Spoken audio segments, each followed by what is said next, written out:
જો આજે મારે પણ દુઃખ સાથે જણાવવું પડે કે સાગબારા તાલુકાના ગરીબ આદિવાસી ખેડૂતો જે છેલ્લા 20 વર્ષથી જંગલની જમીન ખેડતા હતા, એ છેલ્લા 2 વર્ષથી જંગલ ખાતાએ કંઈક ને કંઈક ખોટા ખોટા બહાના કાઢી અને ખેડાણ કરતા એમને અટકાવી દીધા છે.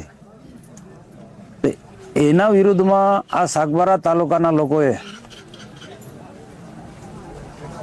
એ ખેડાણવાળી જગ્યા પર જ ઉમરપાડા તાલુકા વિસ્તારમાં 12 જેટલા ગામના બધા જ પ્રતિનિધિઓ, એમાં લીલાબેન અને દરેકે દરેક ગામના આગેવાનો, ગામના સરપંચ ઈશ્વરભાઈથી માંડી બધા જ લોકો ધરણા પર બેઠા છે. ને દરરોજ જ 100-200 ની સંખ્યામાં ભાઈઓ અને બહેનો બધા ધરણા પર બેઠે છે. ઘરનું કામકાજ બંધ રાખીને પણ બહેનો અહીંયા આવે છે કે અમારા આદિવાસીને હક ને ન્યાય મળે.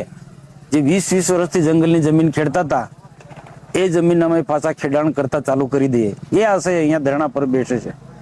આના માટે મેં પણ જ્યાં રજૂઆત કરવાની છે ત્યાં બધી જગ્યાએ રજૂઆત કરી છે. 2 દિવસ પહેલા રાજ્યના નાયબ મુખ્યમંત્રી હર્ષભાઈ સંઘવી સાહેબ આવ્યા હતા ભરૂચ, એમની સાથે પણ આખી બાબતની વાત થઈ છે. મુખ્યમંત્રી ભૂપેન્દ્રભાઈ પટેલ સાહેબ સાથે 15મી ઓગસ્ટ પહેલા પણ ગાંધીનગર મારી બેઠક થઈ છે. હવે મુખ્યમંત્રી સાહેબે પણ કીધું 15મી ઓગસ્ટ પછી આપણે આ મામલે ફોરેસ્ટ વિભાગના લોકો સાથે બેસીને આપણે અને બીજા બંને તાલુકાના આગેવાનો સાથે બેસીને આપણે આનો સુખદ અંત લાવવાની એમને વાત કરી. પરંતુ તાત્કાલિક એમને અમેરિકા જવાનું થયું છે. હાલ સાહેબ અમેરિકા છે અને જેવા અમેરિકાથી આવ્યા પછી તરત જ આ પ્રશ્ન અને સાહેબ પાસે અમે લઈ જઈશું. પરંતુ આજે 12 દિવસ થયા, જિલ્લા વહીવટી તંત્ર, એમાં ખાસ કરીને આરોગ્ય વિભાગ આ લીલાબેનની તપાસ કરવા માટે પણ આવ્યા નથી.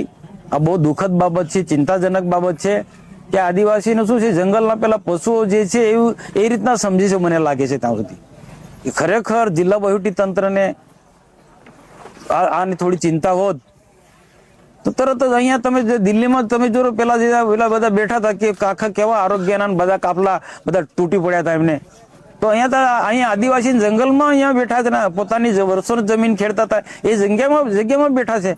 તો આ તો ઘોર અન્યાય છે આદિવાસીઓ સાથે. મને બહુ એનું દુઃખ થાય છે જિલ્લા વહીવટી તંત્ર સામે કે બહુ ભારે મને નારાજગી છે. આ ના હોવું જોઈએ. આદિવાસી સમાજ સાથે તમે આટલો ભેદ કેમ? અને આની સાથે જોડાયેલા સત્તામાં બેઠેલા લોકોને પણ મારે અપીલ છે કે તમે થોડી ચિંતા કરતો આદિવાસીઓ માટે. આ બેન આજે અન્ન જળનો ત્યાગ કરીને અહીંયા આજે બેઠા છે, એની સાથે